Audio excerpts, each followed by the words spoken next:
Haïti fait face à une crise profonde. Port-au-Prince est contrôlé par des gangs armés, remplaçant l'autorité de l'État par la violence et conduisant à une catastrophe humanitaire.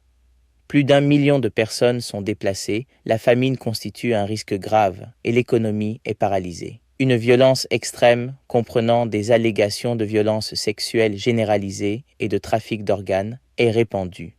Les efforts internationaux ont largement échoué à restaurer l'ordre. En réponse, Conbit Leve Canpe propose un plan de transition crédible. Cela inclut une direction exécutive à 2 têtes, dirigée par un président de transition et un premier ministre du consensus, s'inspirant du leadership de l'université, de la société civile, de la Cour de cassation et de la presse. Le plan met l'accent sur la transparence, une coordination renforcée en matière de sécurité et l'implication de la diaspora à travers de nouvelles instances, comme le Conseil national de sécurité et l'organe de contrôle citoyen. Un calendrier de 24 mois est établi, axé sur la sécurisation du territoire, la réforme constitutionnelle, les projets économiques et la préparation des élections.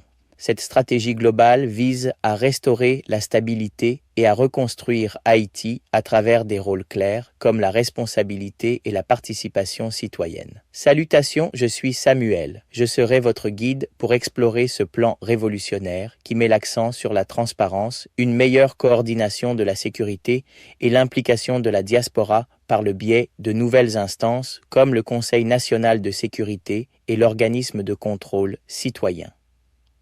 Contrôle des gangs. Les gangs armés ont pris le contrôle quasi total de Port-au-Prince, établissant des formes parallèles de gouvernance en remplaçant l'autorité légitime de l'État par la violence. Ce contrôle s'est étendu au-delà de la capitale, créant de vastes zones où les services publics sont inexistants.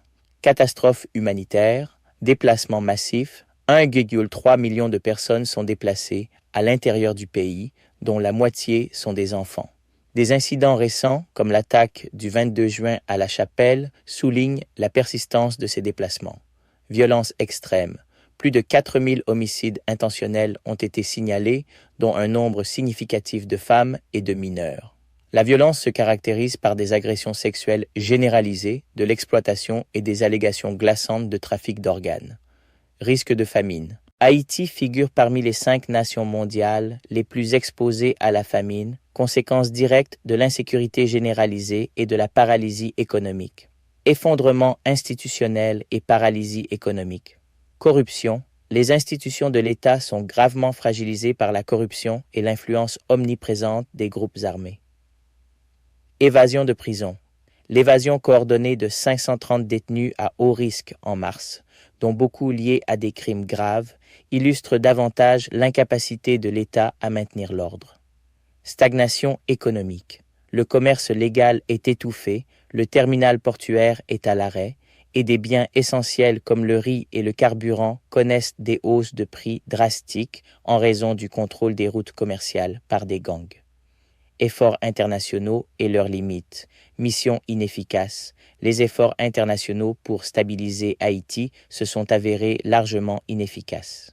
La mission de soutien à la sécurité multinationale, MSSM, malgré son déploiement, a du mal à restaurer l'autorité de l'État et serait sous-financé et sous-effectif.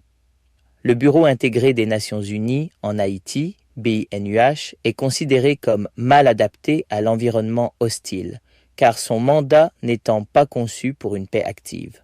Montée des groupes d'autodéfense, la prolifération des groupes d'autodéfense, souvent accusés d'exécution sommaire, ajoute une couche supplémentaire de complexité et de violence au paysage sécuritaire.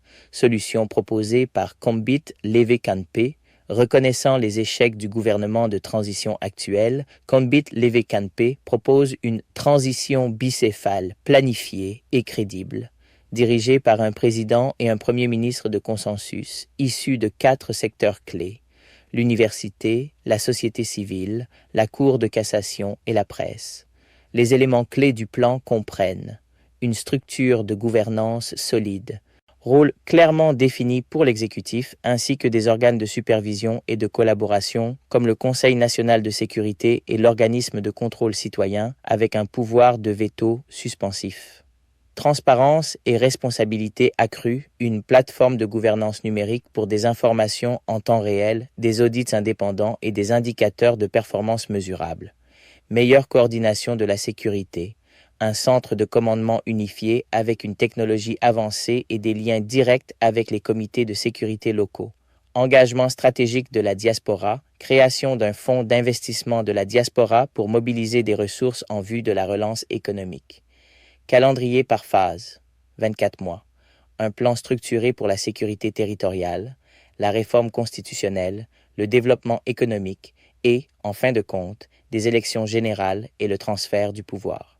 Ce plan global met l'accent sur la collaboration, la transparence et la participation citoyenne pour relever les défis profonds d'Haïti et tracer une voie vers la stabilité et la relance.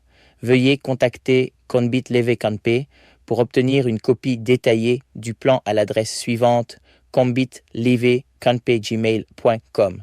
Samuel Moreau, porte-parole Conbit Leve Canpe avec foi et solidarité. Merci de votre écoute, de votre visionnage et de votre partage.